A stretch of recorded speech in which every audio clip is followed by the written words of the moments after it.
Qualche novità importante per il tennis c'è anche per la provincia di Belluno e per il Veneto, e siamo qui insieme al consigliere delegato del Veneto della Federazione Italiana Tennis e Padel, Fabrizio Montenero. Ma quali sono le novità sostanziali? Le novità sostanziali è che in Veneto dal 28 marzo al 4 aprile arriva la Coppa Davis, quindi il fatto che venga fisicamente, proprio la Coppa arriva fisicamente, e quindi dal 28 fino al 31 sarà esposta alla Basilica Palladiana di Vicenza, dall'1 al 3 aprile sarà presso il Tennis Club Comunale di Vicenza e il 4 aprile sarà allo Sporting Life di Breda di Piave.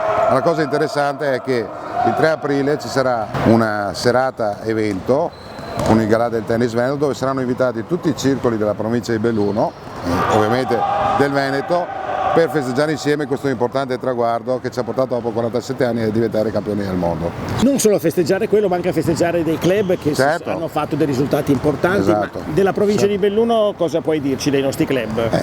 I nostri club stanno lavorando sempre bene, in questi anni qui si sono evoluti, hanno avuto un'impostazione completamente diversa rispetto al recente passato, sia nelle scuole tennis sia nei tornei stanno facendo un ottimo lavoro e quindi saranno premiati i circoli più virtuosi, ma verranno tutti quanti perché è proprio una festa del tennis.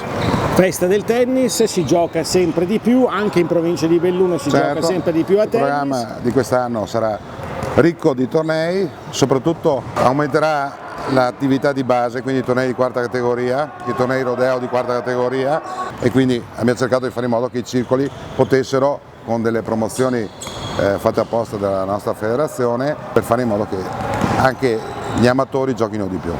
Perfetto, quindi anche noi, insomma, noi esatto, anch'io e te. Possiamo andare a giocare. Infatti ci stiamo preparando per gli Australian Open, no? Del prossimo anno. Una cosa invece la devi fare, visto che rappresenterai tutti i circoli quando andrete giù a Vicenza, io parlo per quelli del Belluno, ma ovviamente anche quelli del Veneto, una bella cartolina dei nostri atleti, dei nostri giocatori insieme alla Coppa Davis. Certo, quello ce la fai avere? Certo. Perfetto. Allora, buon tennis a tutti e grazie Fabrizio. Grazie a te. Ciao.